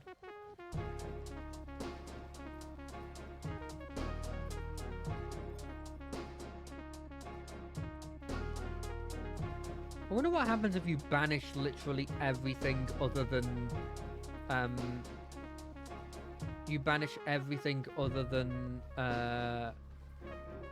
you just banish everything, like when you can only get tainted stuff. Like if could you have a situation when you level up you just don't get anything?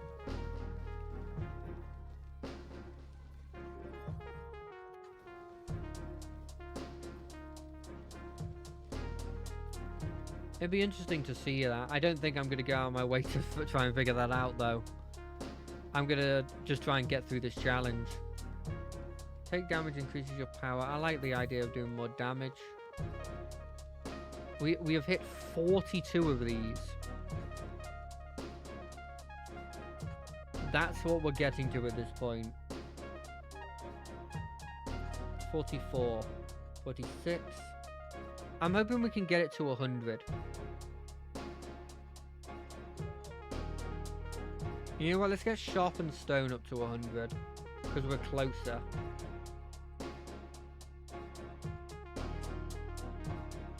We have all this money.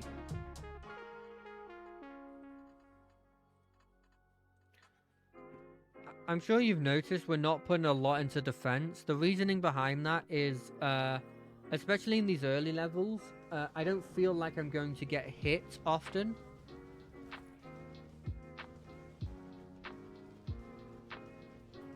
It's literally just that. But we'll see.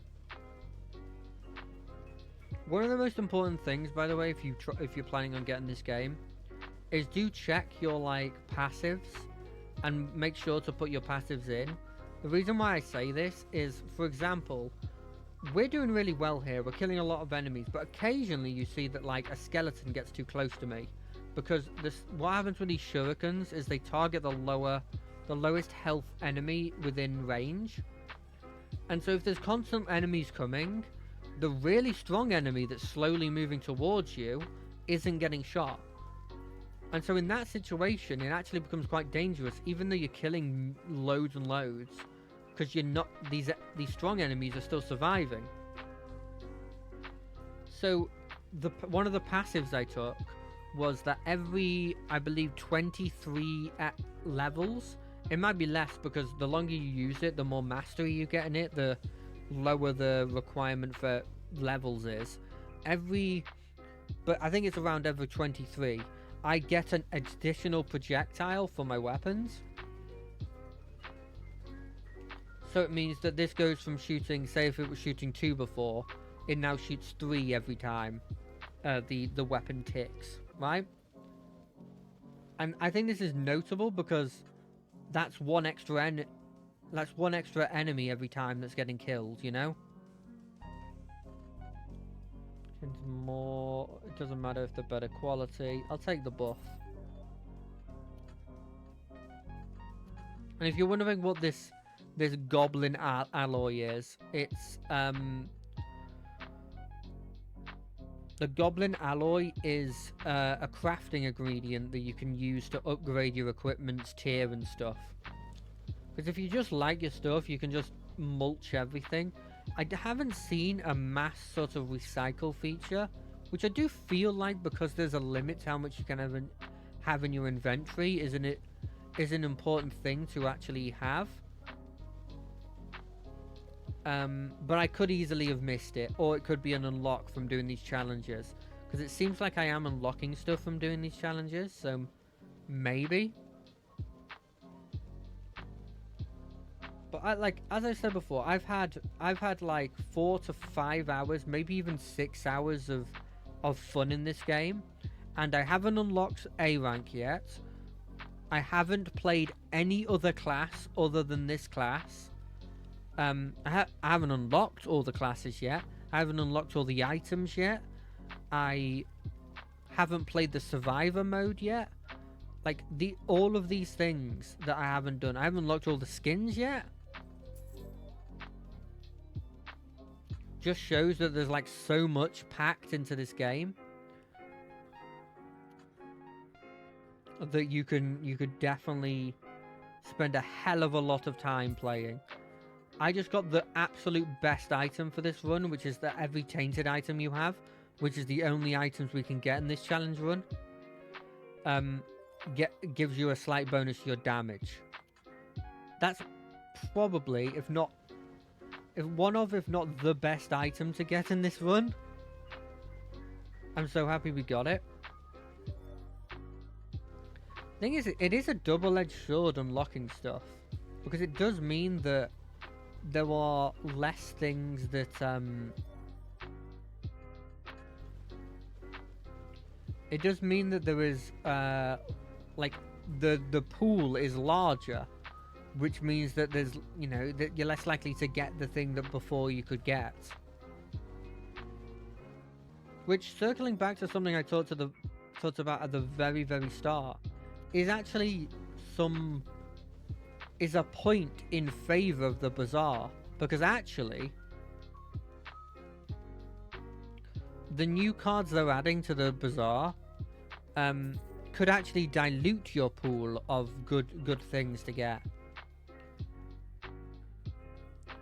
I still don't think it was good for them to do it, but that is a logic that you could technically do. There's also a logic to, well, you can selectively turn off and on card packs. So if you know a card pack has nothing in it, you just turn it off. But they have the option to do that when you can't, you know?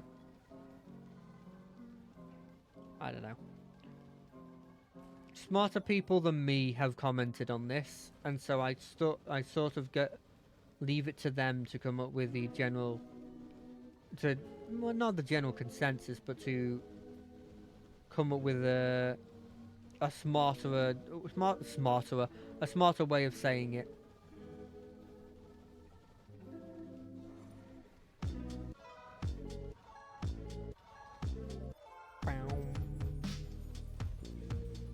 I think it's either specific to this challenge or it's also something we unlock after, but I think every time, I think the reason we're getting 2 levels every time is because is something special, because I don't think we normally get that, or else why would you even, you would just give 2 bonus, you'd give the 2 bonus, but you would just say it goes up by 1 if that was just the norm, right? I'm not going to be able to get the optional. Oh, they had to do that, didn't they? I was 1 off. Literally 1 off. Oh, we've hit 100. That's cool. I mean, that means that we'll focus on the Forge one now. Whenever we get a chance. I don't know why I go to these question marks. Every one of them's going to be a fight because they can't give me items. I guess they could give me the invest one for the shop. But I don't feel like they'll give me that one. Or at least they haven't shown that they'll give that one. And if they do, it's less likely than before. Of course you're not showing me the Forge one as soon as I say I'm going to pick it. We'll pick Rust, because that's getting rid of the defense they have. We'll pick Cardio, because if we can shoot 2 times when we normally were shooting once, then that's a huge bonus, you know?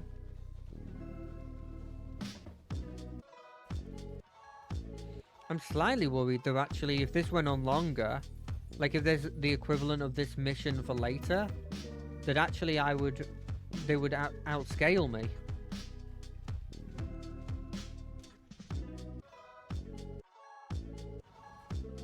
Time left to kill the elites. It's all about finding the elites in this.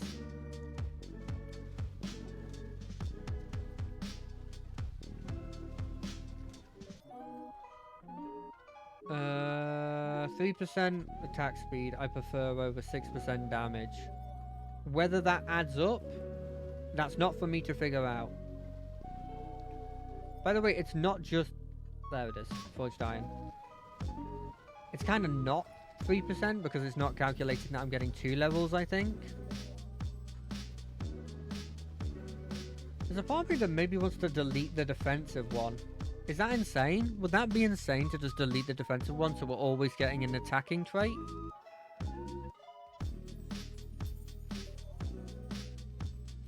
I think that's insane. I'm not going to do that. I'm too scared.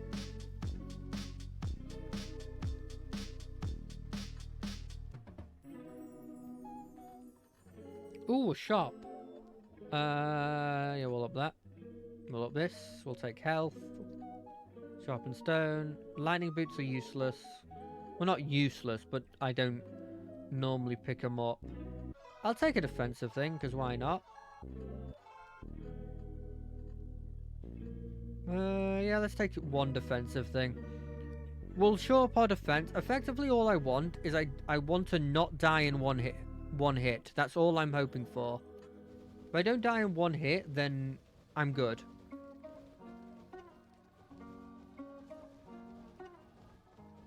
By the way, when you see that my health is getting lower and you're like, I don't feel like he got hit. It's not that my health is getting lower. It's that my health maximum is going up, and my health hasn't regened to the point where it's at the health maximum. Which is definitely something that scared me before, I'll say that. I'm not going to deny I was slightly worried when that was happening and thought I was getting attacked by something invisible when it first happened.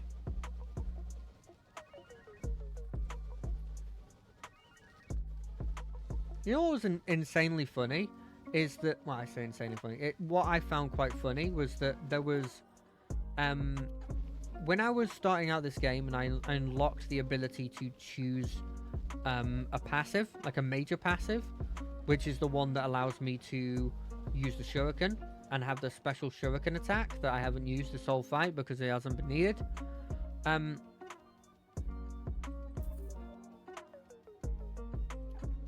It was unironically at that point my favorite weapon that I had used at that point, and I was really hoping to get it again. And so I was so happy to actually find out, oh yeah, the only passive that you can get for him at the moment is that you get that again. It's like, what are the blimmin' chances? And I'm so happy that that's true.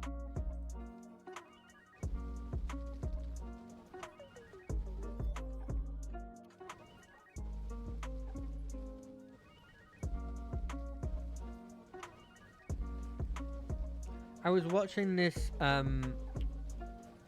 if you've ever heard of Adeptus Ridiculous, they're a channel that do videos on Warhammer 40k, and they've branched out to do a bit on Warhammer Fantasy, and they do occasional stuff on Trench Crusade. Anyway, I was watching one of their videos where they were talking about the vampire counts, and it made me realize that I was a second away from becoming one of the people I kind of hate, which is like the actually people, because I was just getting unreasonably, like, weirdly angry at the fact that they were misunderstanding some of the lore, or had been misinformed about some of the lore when it came to Warhammer Fantasy. And then I caught myself doing it and went, what the hell am I doing? The fact they're getting into it and the fact they're talking about it is enough. They'll learn this stuff their own way. There's no need to blimmin' get angry. But I weirdly was getting angry. I don't know why.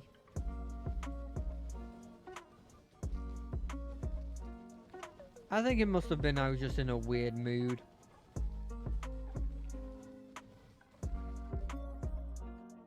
You know, this one I could maybe hit max level, actually. Maybe I should have been focusing cardio.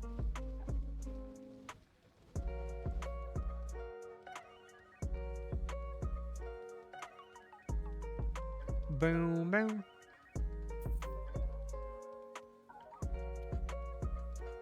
Another reason why I'm probably getting through this is my equipment.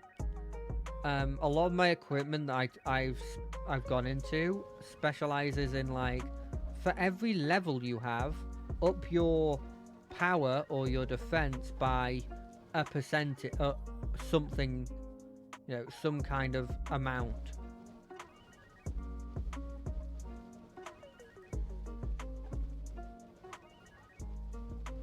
Good look at this. They're spawning so fast that I can't kill them, which is becoming slightly worried. Let's just take this buff. Oh, it's just a defensive buff. I do wonder in this game, because there's damage mitigation and there's defense, whether you could have a build that's all about mitigating the damage, but having absolutely no defense. So it's like either I mitigate it or I die. It's one of the two.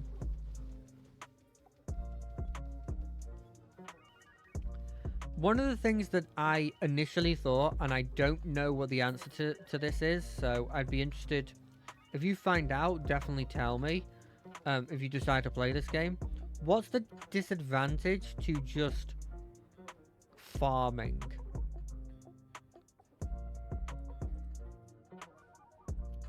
So what I'm sort of getting at is like, there's occasional missions that are like, kill blimmin' 3 elites, right? You could technically completely ignore the champions. There's one here, kill 2 champions, kill a bunch of monsters, right? You could ignore the champions and focus all of your efforts into just killing the endlessly spawning little minions. And if that happened, you could technically just stand in the first area and farm your way until you were like insanely high levels, you know?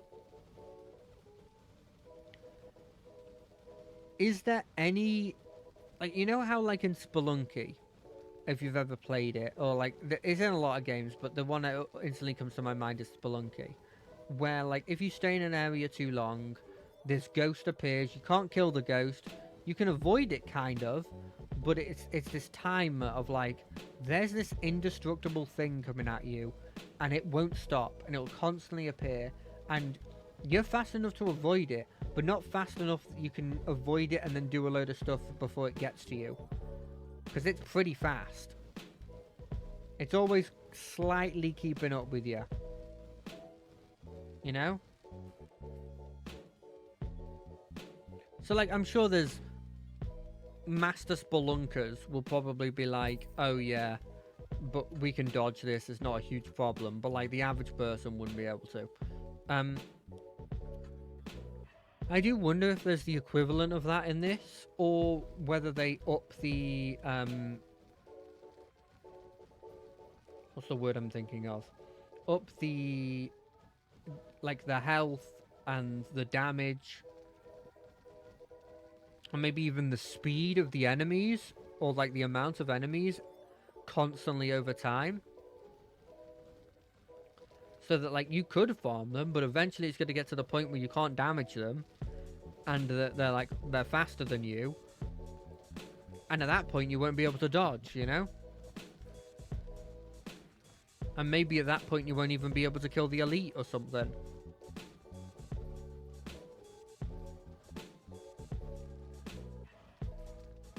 I'm not sure about that.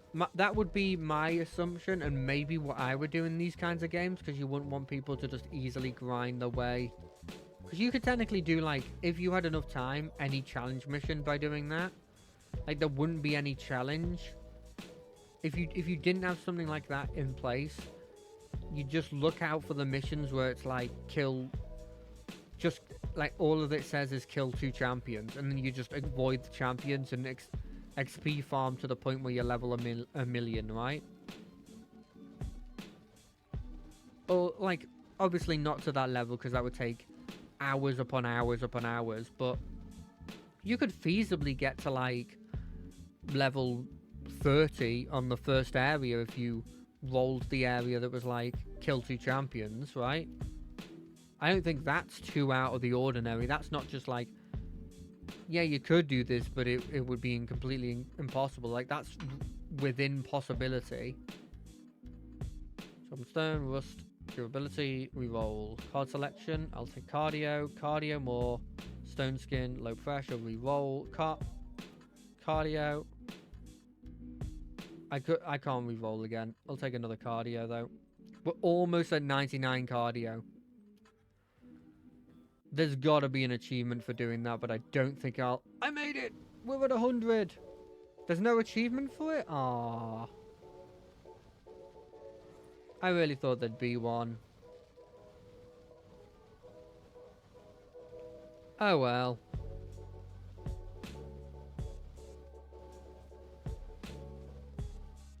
What can you do? I'd love to... Is there a way of...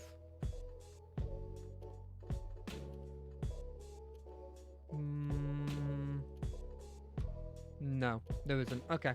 I thought there would be a way to check what I could unlock from the pause menu. That would be really cool.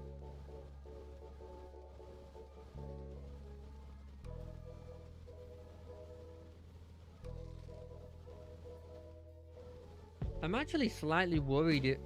I am. The more I play this, the more I'm getting slightly worried at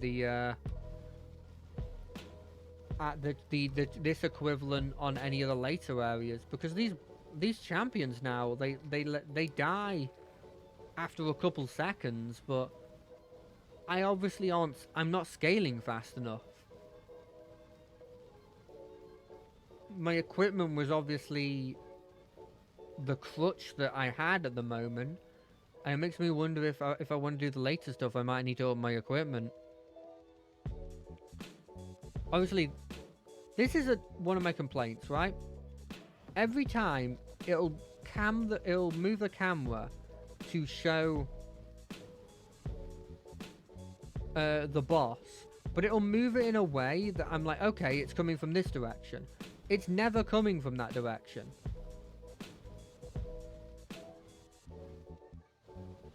It's always coming from actually the exact opposite direction. Where is the worm?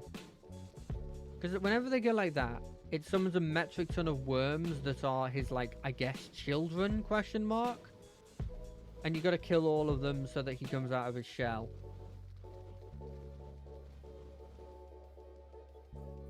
By the way, you may assume that that boss is really easy. He is really easy.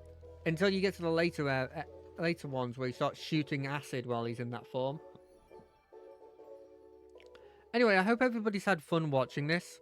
I've had a lot of fun playing it, and maybe you'll give this game a go. I've been JD Moss. You've been great. I'll see you on Wednesday for Final Fantasy XIV. No.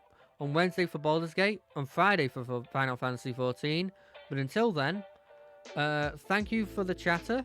It was really nice to meet somebody that not only wasn't a bot, but was just genuinely a nice person. Until next time, bye!